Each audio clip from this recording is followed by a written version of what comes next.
Muy bien, bueno, pues vamos a comenzar si quieres con esa noticia del Vamos. día, que además es que es una noticia importantísima a nivel político y es que es la primera vez en todo el conflicto desde el mes de octubre, ¿no? Que hemos visto una resolución del Consejo de Seguridad de Naciones Unidas, de la ONU, en la que se exige el alto el fuego en Gaza. Diréis, bueno, ¿cuántos tweets no hemos publicado comentando que unos y otros han vetado distintas resoluciones, que en el pasado se han negado a que aparezcan ciertas palabras en esas resoluciones? Recordad que hay diferentes protocolos y distintos escenarios en la ONU, que diréis, bueno, la ONU no tiene poderes, no es realmente una institución donde lo que se apruebe sea vinculante. Vale, vamos a explicarlo. Se han hecho varias votaciones en la Asamblea General. Esas no son vinculantes. Y normalmente, bueno, pues son algunos de los países occidentales los que no han apoyado ese tipo de resoluciones. Sin embargo, tenemos otras dos instituciones que han intentado sacar adelante una investigación o una propuesta. Por un lado, la Corte Internacional de Justicia, que sabéis que está juzgando ahora mismo varios casos, entre ellos uno por genocidio, y que sí que depende de la ONU, mientras que hay otros juzgados como la Corte Penal Internacional que no lo hacen. Entonces tienen una legitimidad diferente, pero en principio esa vía estaba reconocida por todos los estados y se comprometían a aplicar lo que saliera de ellos. Por eso el hecho de que la Corte emitiera unas medidas cautelares o unas medidas provisionales era relevante, porque tenía que hacerlo a un nivel suficiente como para garantizar que si considera que es plausible un genocidio, se pueda prevenir, pero no lo suficientemente duro como para que se demuestre que no tiene capacidad de imponer las medidas cautelares, ¿vale? Pero entonces, por otro lado, está el Consejo de Seguridad de Naciones Unidas. Aquí no se está decidiendo en función de un juicio, se decide en función de la intención política. Sabéis que hay unos miembros permanentes y unos no permanentes. Constantemente se han intentado sacar resoluciones que lo mismo, tienen que balancear el derecho internacional humanitario con peticiones, con exigencias, con medidas que se quieren imponer, pero al mismo tiempo balancear primero la alianza Estados Unidos-Israel y por otro lado el hecho de que tienen que ser conscientes de que no pueden imponerlas y por lo tanto pedir ciertas cosas que luego no vas a poder imponer puede ser problemático para la legitimidad del propio Consejo de Seguridad de Naciones Unidas y para todo el sistema de normas del mundo, ¿no? Que se ha construido en torno a organizaciones supraestatales como la ONU. Por eso es tan importante el equilibrio que se busca siempre en las resoluciones. En estos meses de conflictos se han llevado a cabo varias votaciones. La última creo que ha sido una de las últimas, porque ahora es como que en los periodos de sesiones se proponen varias. El último paquete de propuestas fue una, si no me equivoco, a ver, esta es que es del... No, esta no es. A ver, que tengo ya un poco de lío con las resoluciones. Aquí la tengo, vale. El 21 de febrero. En las sesiones de febrero se propuso ya que Estados Unidos la vetó una resolución por parte de Argelia, que es uno de los nuevos miembros no permanentes. Sabéis que cada año van cambiando los miembros no permanentes por partes. Argelia es un país que era mucho más cercano que algunos otros de los representantes africanos y en general árabes a Palestina. Argelia propuso en el Consejo de Seguridad un alto el fuego literal, humanitario, inmediato y respetado por todas las partes, con la liberación de los rehenes israelíes, es decir, jamás liberaría a los rehenes israelíes y eso ya era una cuestión que a día de hoy se estaba negociando, pues en el mes pasado no fue suficiente y Estados Unidos lo vetó. También contó con la abstención de Reino Unido, por cierto. Bueno, después de que en aquel momento Estados Unidos se escudase en que no era el momento de llamar a un alto el fuego, es una cosa que llevamos viendo no solamente en tema de Ucrania, ¿no? También en Gaza, casi desde el principio, diciendo que el alto el fuego, que parar las hostilidades no es el momento, porque hay un derecho a la autodefensa y unos objetivos políticos que se deben lograr. No voy a entrar ahora mismo en cuáles son esos objetivos políticos porque nos podríamos tirar aquí otra hora, pero en esta última sesión del mes de marzo hemos visto cómo Rusia y China han vetado la anterior resolución insisto, se han dado vetos de todos contra todos. Cuando presentaba propuestas Emiratos Árabes, las presentaba Brasil, ya no sé quién las presentaba, pero ahora ha sido Rusia y China las que vetaron una que presentó Estados Unidos, porque esto ocurrió el día 22 de marzo, si no me equivoco, es decir, hace 3 días. Estados Unidos proponía que era imperativo un alto el fuego, es decir, que era muy urgente, pero no lo exige, no lo pide, ¿no? Entonces, esa resolución estaría en papel mojado. Voy a explicar ahora por qué no es lo mismo, ¿no? Que se apruebe una que lo exige que no, a pesar de que no se pueda imponer. Muy bien, bueno, el caso es que Estados Unidos, pues eso, quería llamar a un alto el fuego, pero sin pedirlo explícitamente. Además, de nuevo, se volvió a ligar el hecho de que hubiera un alto el fuego con esas negociaciones y con la liberación de todos los rehenes. Hasta ahí parece que estábamos de acuerdo, porque ya hemos hablado en varios programas de negociaciones cruzadas con mediación de Egipto, Arabia Saudí y líderes estadounidenses como Secretaría de Estado y la CIA, para que Hamás e Israel liberen de manera cruzada, como digo, a sus prisioneros palestinos, incluso prisioneros con delitos de sangre y rehenes israelíes en la Franja de Gaza después de los acontecimientos del 7 de octubre. Bueno, pues esto también es una cosa que no ha sido suficiente, esa negociación. Israel ha sido reticente a aplicar ese tipo de negociaciones hasta el final, porque jamás solicitaba arreglos políticos, altos el fuego permanentes, y esas cosas eran intolerables para Israel, porque Israel consideraba que se podían dar altos el fuego temporales a cambio de la liberación de todos los rehenes, pero que después seguirían con su operación porque tienen pendientes objetivos para eliminar capacidades de Hamas en Rafah. Y sobre todo hacerse con el control de la franja y bueno, que ya lo hemos dicho muchas veces, lo hemos explicado, colonizar muchas partes, por ejemplo, la zona media para dividir la franja, la zona fronteriza de Rafah, la zona norte, que recientemente, de hecho, un miembro del partido de Ben Gvir ha dicho que no se va a acabar el conflicto hasta que no esté poblada por judíos, y por lo tanto el alto el fuego permanente no entraba entre las cartas que Israel quería aceptar. De modo que en esta última resolución Rusia y China vetaron, porque tienen derecho a veto los miembros permanentes. Esto creo que ya igual lo sabréis, pero para por si acaso no lo sabéis, Estados Unidos, Reino Unido, Francia, Rusia y China. Bueno, el texto además tampoco se oponía a que Israel luego pudiera realizar un ataque a Rafah. Solamente expresaba preocupación, literalmente, de que una ofensiva terrestre pudiera provocar más daños a la población civil. Bueno, pues hoy hemos tenido por fin la primera resolución, y estas sí son vinculantes, las del Consejo de Seguridad sí son vinculantes,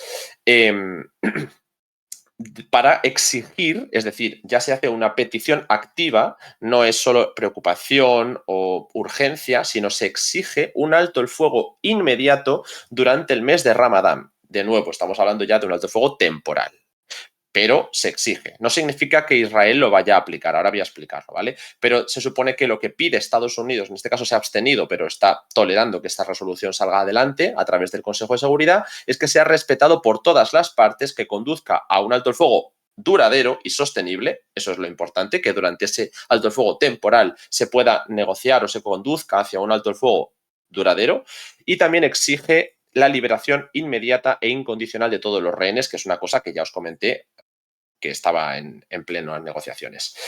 ¿Por qué esto ha tardado tanto desde estos días? Bueno, parece ser que Estados Unidos ha presionado para que se eliminara una palabra de esta resolución, que era la palabra permanente. Es decir, ahora lo que os he comentado es que se busca un alto el fuego duradero. Esa parece ser que ha sido la palabra que se ha cambiado en el último momento. Estados Unidos habría aceptado levantar el veto a cambio de que se quite, que lo que se pide y se exige es un alto el fuego permanente, y que lo que se busca es un alto el fuego duradero. Duradero es como un deseo de que dure, pero permanente estás diciendo que la duración tiene que ser completa, ¿no? Así que ese matiz es el que ha permitido que Estados Unidos tolere esta resolución, y se supone que esto era un gesto de nuevo a que se preocupan por el derecho internacional humanitario. Estados Unidos, sobre todo Joe Biden, se veía muy presionado porque, bueno, pues hasta el propio Joe Biden y Kamala Harris lo han dicho, ¿no? Que se estaban excediendo los israelíes y al mismo tiempo tienen que salvaguardar los intereses israelíes, entonces no iban a apostar por un alto el fuego permanente. Esa es la noticia, esos son los análisis, y si queréis ahora, pues eso, empezamos a analizar un poco consecuencias, bueno, intereses, el por qué o cómo se puede aplicar esta medida. Esto ya apetencia del chat, Edu. Sí, porque además hay preguntitas, hay comentarios, o sea que podemos ir con ellos. Venga, pues vamos con Eh, ello. pues mira, nos preguntan que a qué se hace referencia cuando se habla de duradero, si está concretado o no. Nos preguntan también si esto no lo había ofrecido ya Israel, nos pregunta Splendor. Y por aquí había algo más. ¿Dónde estaba? Nos preguntaban, bueno, lo típico, ¿no? El por qué hablamos tanto de escasa capacidad de la ONU de imponer sus dictámenes. Bueno, es que la ONU, igual que todas las instituciones supraestatales, no son soberanas.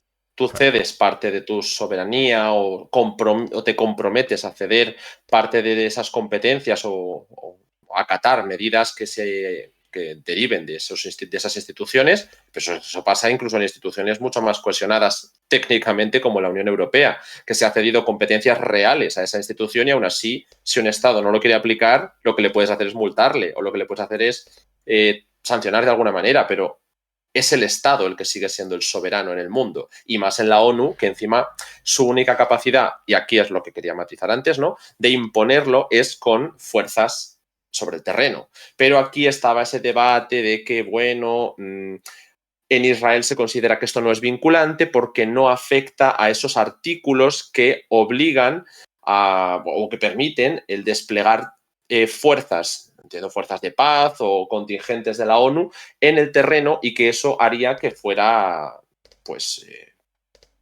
no sé, como obligatorio, quiero decir. Lo único es vinculante, es decir, esto se supone que se debe cumplir, pero no está la sección, el artículo que lo hace obligatorio mediante la imposición con fuerzas en el terreno. Entonces han interpretado desde Israel que, claro, como no lo van a poder imponer, que esto no es vinculante, pero la realidad es que sí es vinculante.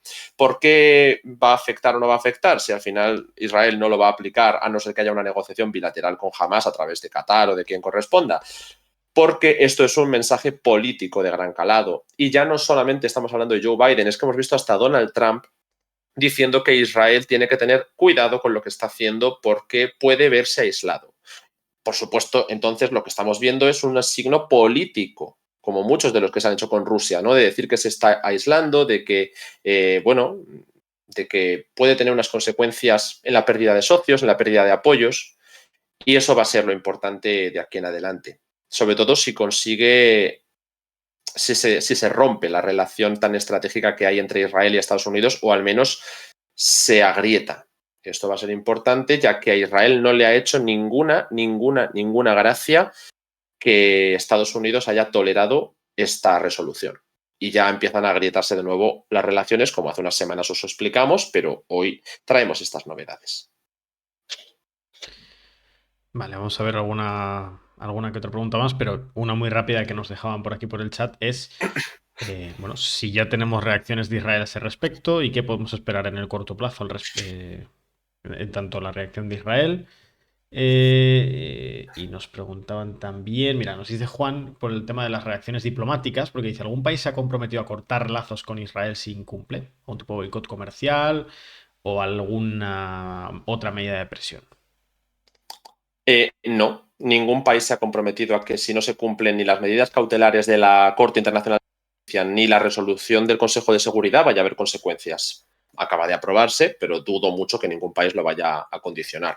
Sí que ha habido un país que ha cortado relaciones, pero no ha sido por esto, sino en general por todos los crímenes y por todas las masacres que ha denunciado, que es Bolivia. Creo que es el único que ha cortado relación, ha cortado el reconocimiento y las relaciones completas. El resto han hecho diferentes rebajas diplomáticas de su presencia en Israel o la salida de sus embajadores del país. Eso es otro tema, eso es afectar a las relaciones diplomáticas, pero no a lo que es la relación existencial, ¿no?, con el país, que eso es una cosa que hasta donde yo sé creo que eso lo ha hecho Bolivia. Bueno, la otra pregunta. Reacciones de Israel en lo inmediato, en el futuro próximo. Ha sido rapidísimo. Como digo, no ha sentado nada bien. Algunos medios han empezado a reportar que en Israel ha habido tensión con este paso de Estados Unidos, y que en Estados Unidos se encuentran sorprendidos de la reacción israelí, porque ellos han estado maniobrando durante meses para que no aparezcan palabras en esas resoluciones que puedan perjudicar a Israel, que puedan perjudicar a los intereses de la campaña militar israelí, que es que, quiero decir, que no estamos viendo cómo se tolera. No estamos viendo cómo se tolera, estamos viendo cómo se apoya. Estados Unidos manda armas, Europa manda armas, o sea, no estamos de perfil, estamos activamente apoyando a Israel. Y esto hay que añadir entonces la reacción de Israel, que ha sorprendido a Estados Unidos porque dicen, si es nuestro aliado, le estamos dando apoyo diplomático, le estamos dando apoyo armamentístico. Y aún así se han enfadado con nosotros por pasar una resolución que solamente habla de un alto el fuego temporal, que vale que lo exige, pero ha sentado muy mal. La primera reacción, por lo tanto, ha sido que Israel ha cancelado una visita con una delegación importante a Estados Unidos en la que se encontraba Netanyahu, y ha dicho, bueno, según algunas de estos reportes, decían que estaba furioso por este cambio en los acontecimientos, pero aquí vuelve a haber otro problema, ¿no? Y es que Netanyahu, hemos explicado muchas veces que está un poco aislado dentro de su propio gabinete.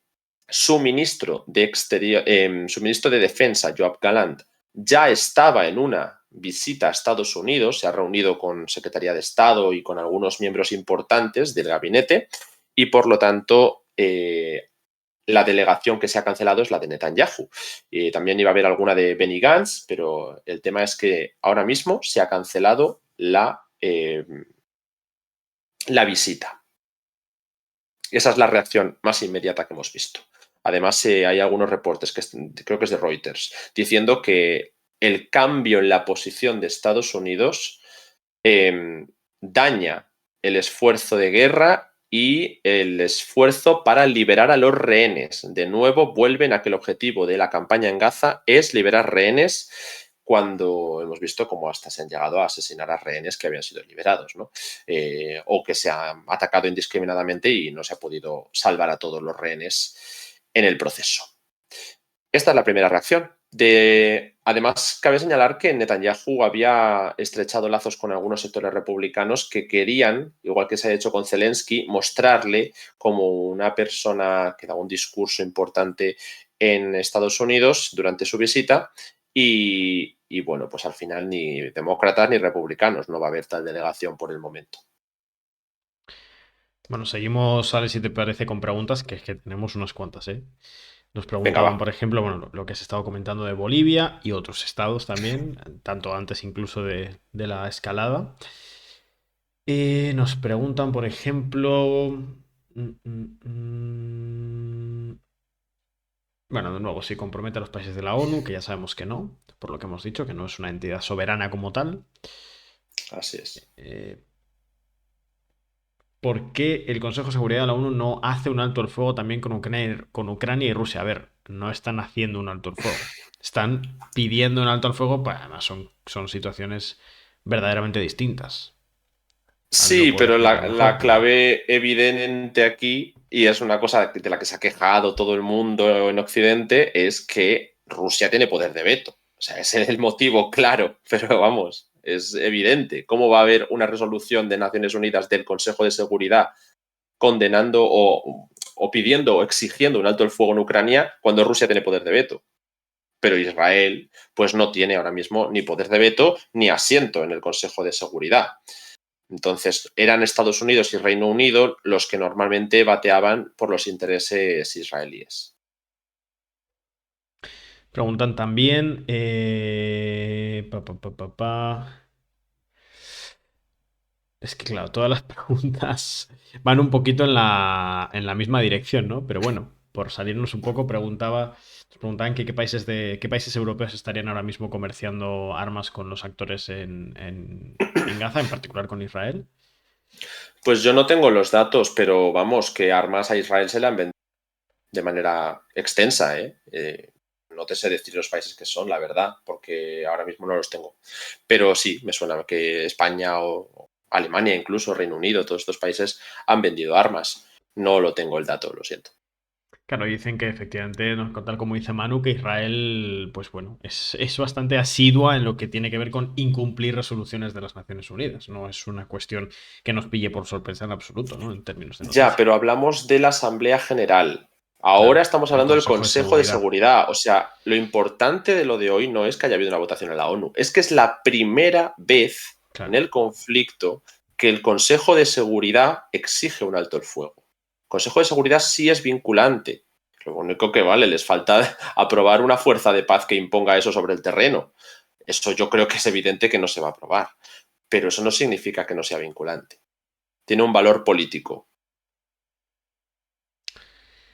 Nos preguntan por aquí las consecuencias que podría tener uno u otro desenlace en las elecciones estadounidenses con respecto al conflicto en Gaza. Y aquí es lo que habíamos comentado tanto Ale como yo en alguna que otra ocasión, ¿no? Bueno, y otros compañeros que han venido, que curiosamente el sector de Trump, lo que sería ahora mismo el establishment republicano, está acusando a Biden de abandonar a Israel. De hecho, eso es uno de los términos que está planteando, que el abandono de Israel, la salida, el abandono de Estados Unidos a Israel, esos son los términos que utilizan, es lo que llevó al ataque de Hamas y a la consiguiente escalada, cuando en realidad, Ale, en realidad el gobierno de Biden es uno de los gobiernos más claramente volcados con el Estado de Israel e incluso dogmáticamente sionistas de la historia de Estados Unidos.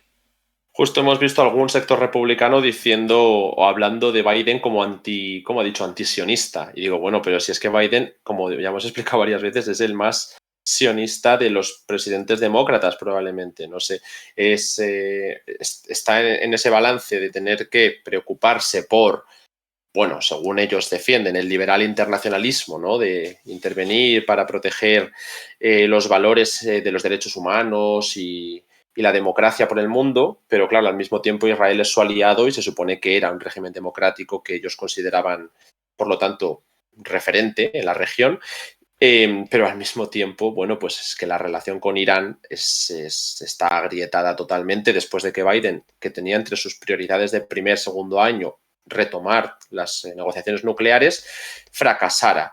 Entonces, las relaciones con Irán son más tirantes. El Partido Republicano ha ganado peso haciéndose con el control de la Cámara de Representantes, bueno, consolidando el control de la Cámara de Representantes y presionando mucho que las encuestas y las midterm han sido importantes para los republicanos, de modo que, bueno, pues en el futuro pueden ser un riesgo y Biden tiene que balancear las relaciones con Israel y tiene que mostrar que sigue siendo un aliado, que sigue, ya no solo por Israel, también pasa con Ucrania, que hay un punto de demostrar que yo a mis aliados los defiendo. Y eso mira fijamente hacia Taiwán. Muchas cosas que están pasando ahora miran fijamente hacia Taiwán, como el hecho, por ejemplo, de que no estén siendo capaces de garantizar la libertad de navegación en el Mar Rojo.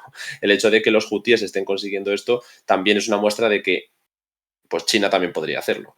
Bueno, pero sin irme mucho del tema, el caso es que ambas administraciones, republicana o demócrata, estarían preocupadas por ese tipo de fiabilidad que se demuestra a sus socios. Por eso lo que se quiere conseguir cuando Israel eventualmente para ser conflicto es hacerlo de manera diplomática, como diciendo, no, nosotros hemos conseguido parar porque Israel ha garantizado la paz, pero no que tenga que ser mediante el aislamiento de tu propio socio, porque los republicanos son más cercanos a Israel. Pero aún así Biden no ha revertido las medidas que había tomado Donald Trump, como el reconocimiento de la anexión de facto de Cisjordania, pero bueno, ya es de jure, pero Donald Trump lo que sí reconoció fue la capitalidad de Jerusalén, la anexión de los Altos del Golán y su soberanía israelí. Entonces, todo esto Joe Biden no lo ha revertido.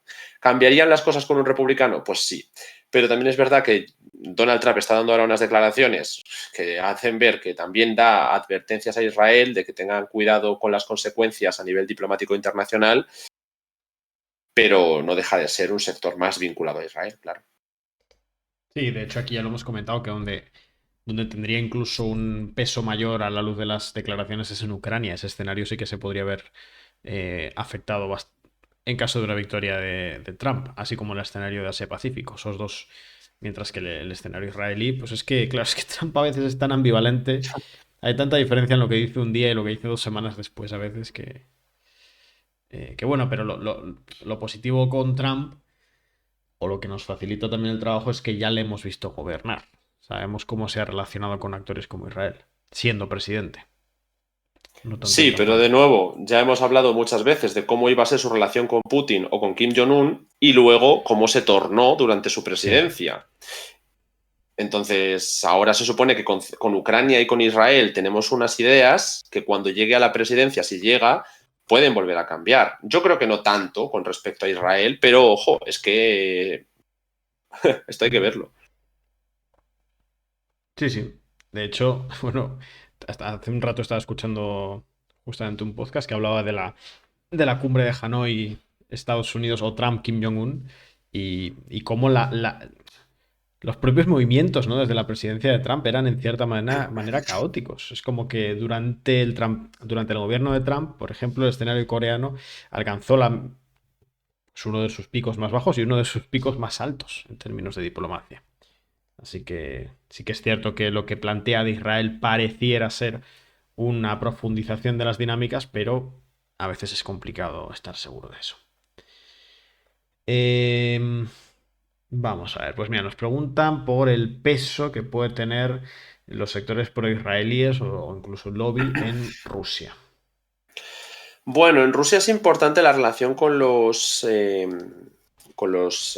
israelíes, porque como ya no es tanto por la población que haya allí, sino por cómo se ha conformado el propio Estado de Israel. Yo para esto os recomiendo los artículos que tenemos en la página web de Ángel, que además muy pronto lo podrá explicar también en el seminario, porque nos cuenta cómo la población judía de distintas partes del mundo llega a Israel y que no solo son europeos, también hay gente, no es lo mismo un judío askenazí o sefardí que un mizrahi, ¿de acuerdo? Entonces, eso lo podéis entender leyendo estos artículos o atendiendo a ese seminario, porque el origen de esta población varía, si son de Oriente Medio y cuáles son sus intereses actualmente.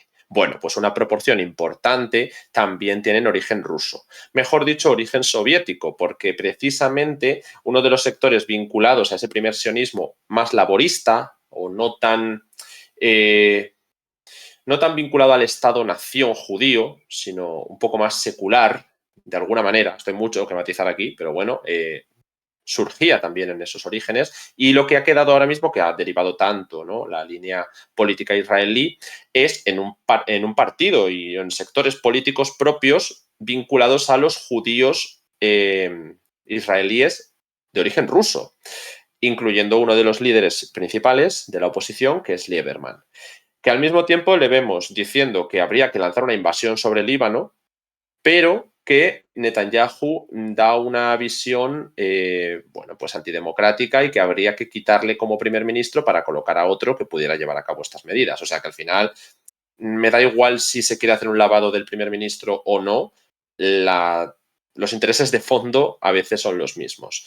Pero vamos, intereses entre los rusos y los israelíes son muchos y además entre los países más todavía, ya no solo porque haya población, que muchos de los israelíes tienen doble nacionalidad, sino porque las relaciones entre Israel y Rusia no son malas. Es verdad que Israel sigue siendo el aliado principal en Oriente Medio de Estados Unidos, pero no ha sido totalmente antirruso en muchas de las retóricas en torno a la guerra de Ucrania y previamente, que había mucho que balancear. También quizá porque a nivel electoral pues hay una base que mantener, pero bueno, eso es un dato que podemos debatir. Bueno, tenemos por aquí más preguntitas. Mientras tanto, bueno, gracias, ¿eh? Que se nos olvida ir agradeciendo. Me faltaban, pues, Perry, nos faltaba, no sé si Pedro incluso, también Anastas. Gracias por esas suscripciones aquí en el canal, muy importantes. Alguna con Prime, alguna de nivel 1, alguna que es regalo de suscripción. Bueno, pues muchísimas gracias a todos. De hecho, Perry nos dejaba una pregunta hace ya un ratito de qué podría pasar en caso de que Israel hiciera caso omiso a la resolución. Bueno, pues eso es un poco también lo que Ale al principio ha estado planteando, las limitaciones de la ONU en términos de imponer cualquier tipo de accionar a sus, digamos, cedentes de soberanía.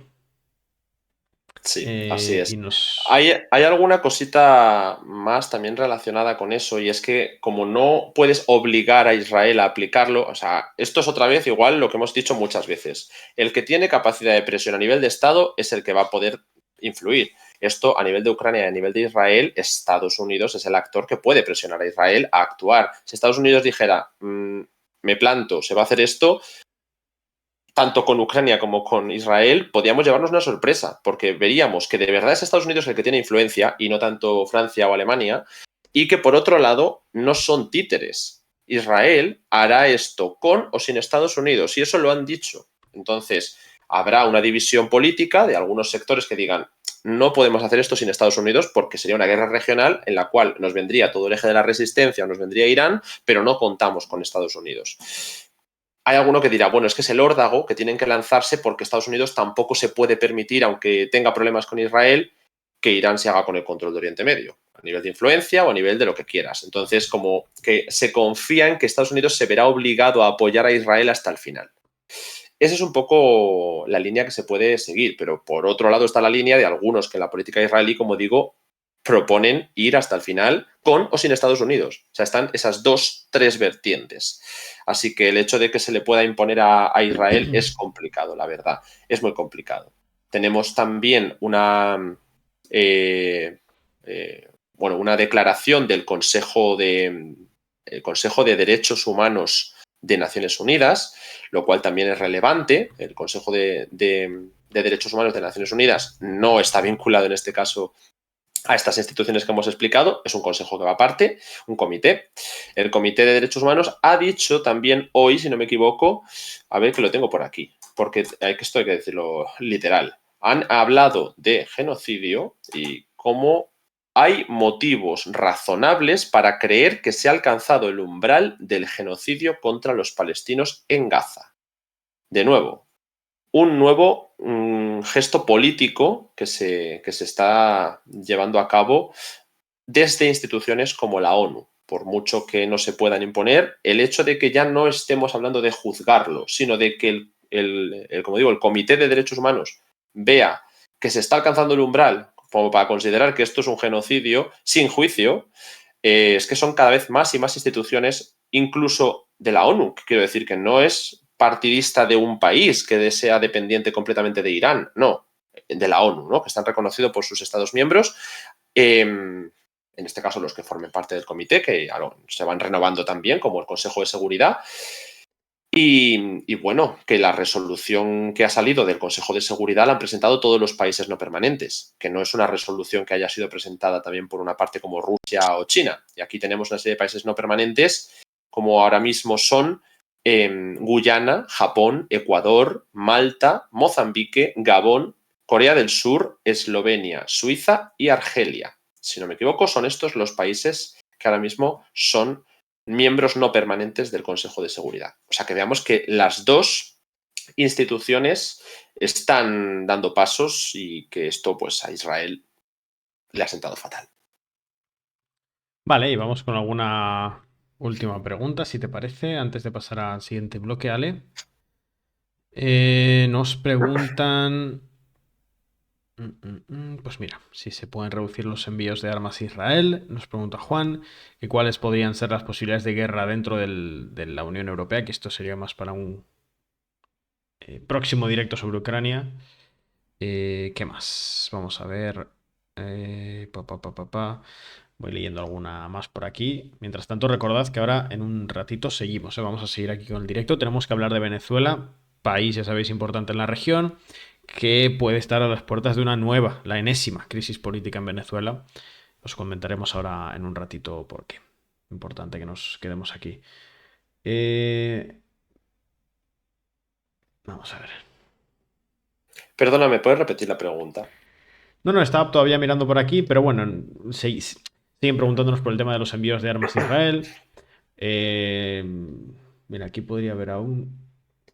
Claro, Perry insiste que cuáles pueden ser las medidas que la ONU pueda tomar en caso de que Israel incumpla de manera sistemática y continuamente las resoluciones. Y volvemos a lo mismo. No es que el Consejo de Seguridad de las Naciones Unidas pueda imponer determinadas acciones, sino más bien que sus miembros en su conjunto pudieran llegar a presionar o incluso miembros relevantes en términos individuales. Pero a veces parece que si no hay un movimiento importante y si no hay una presión proveniente de Washington, si Estados Unidos o alguno de los grandes actores europeos no cambian su mirada y su relación fáctica con Israel, independientemente de determinadas palabras, no parece que vaya a haber un cambio en ese sentido.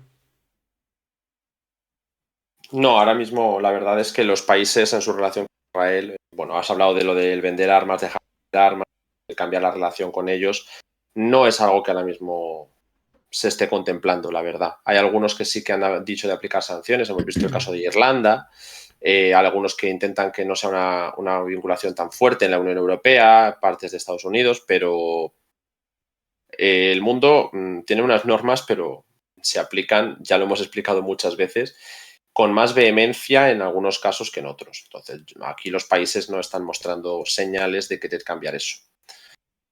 Y bueno, también había otra cuestión que hemos visto recientemente, además de la reacción de Israel diciendo que, bueno, que van a cancelar su visita a Estados Unidos por haber apoyado esta resolución. Sí. También ha habido cambios, cambios no especialmente relevantes, pero ya que estábamos hablando a nivel interno de Israel, creo que es interesante traerlo aquí a colación. Dentro de la coalición del gobierno. Por un lado, hemos visto que Yoav Gallant estaba ya en Estados Unidos y ha reiterado que van a hacer una operación militar en sitios donde hasta ahora no han estado. Esto es una evidencia que se refiere a Rafah. De nuevo, volvemos otra vez bueno, pues a plantear operaciones militares en territorio donde hay 1 millón de refugiados internos. Al mismo tiempo, han planteado que dentro de los acuerdos que se pudieran llegar con Hamas, que se facilite el retorno de los refugiados, ahora sí, los que se encuentran en el sur hacia el norte de Gaza, para poder realizar con mayor facilidad la operación en Rafah. Por otro lado, uno de los ministros del gobierno que estaba vinculado al sector de Benny Gantz, de la coalición Unidad Nacional, concretamente Unidad Nacional está formada por varios partidos, el más importante, el de Benny Gantz, que es blanco y azul, y teníamos a Gideon Sa'ar, que era uno de los últimos en entrar en la coalición, que era ministro por el partido Nueva Esperanza, pero era un ministro sin cartera. Él lo que quería era entrar en el gabinete de guerra, donde sí que se ha dado paso a personas como más vinculadas a blanco y azul, como propio Gantz o como Gadi Eisenkot. Lo que nos hemos encontrado es que Gideon Sa'ar no ha conseguido entrar en ese sector del gabinete de guerra, no tiene, por lo tanto, peso en la decisión y ha abandonado el gobierno. Es una de las primeras salidas importantes del gobierno de Netanyahu y se acaba de comunicar hoy, si no me equivoco, también su partido. La cuestión entonces es, ¿esto va a tener relevancia? Bueno, como recordáis, había un gobierno de unidad nacional y que tenía más miembros de los necesarios estrictamente para sacar adelante las cuestiones. Pero tenían un equilibrio muy precario entre los que querían estar, bueno, los que estaban en el gobierno del gabinete de guerra y querían una aproximación directa diferente con Netanyahu, que se marchara y lo ocupara el puesto otro miembro del Likud, de primer ministro, y los más radicales de poder judío, etcétera, que os hemos comentado que sí que estaban sosteniendo a Netanyahu, pero que tienen a cambio una serie de peticiones que durante este tiempo se les han ido dando, ¿no? Como armar a los colonos, ir creando una Guardia Nacional para que pueda llevarla Ben-Gvir, el ministro de Seguridad Nacional, y al mismo tiempo ahora que esta semana se acaba el plazo, lo que os hemos comentado varias veces, de que tienen que aprobar una nueva exención para que los jaredíes ultraortodoxos no puedan ser llevados a filas. Claro, estamos viendo cada vez más señales de que Benny Gantz y Yoav Gallant no estarían por la labor de que eso saliera adelante. Si esto ocurre, o se van los más radicales del gobierno o Netanyahu podría perder el puesto porque los liberales consiguieran torcer a algunos miembros del Likud. Con lo cual, la salida de Gideon Sa'ar deja un poco más achicada la mayoría de Netanyahu y cuantos más miembros vayan saliendo, que no eran muchos, ¿no? Eran muy poquitos, pues más en peligro está la continuidad del gabinete como está ahora mismo. Y la relación entre los miembros del Likud también es bastante mala. Así que nada, esta es la noticia que ha seguido. Es que hemos tenido tanta noticia hoy, lo del Consejo de Seguridad Nacional, lo de Derechos Humanos y la salida del gobierno de Gideon Sa'ar.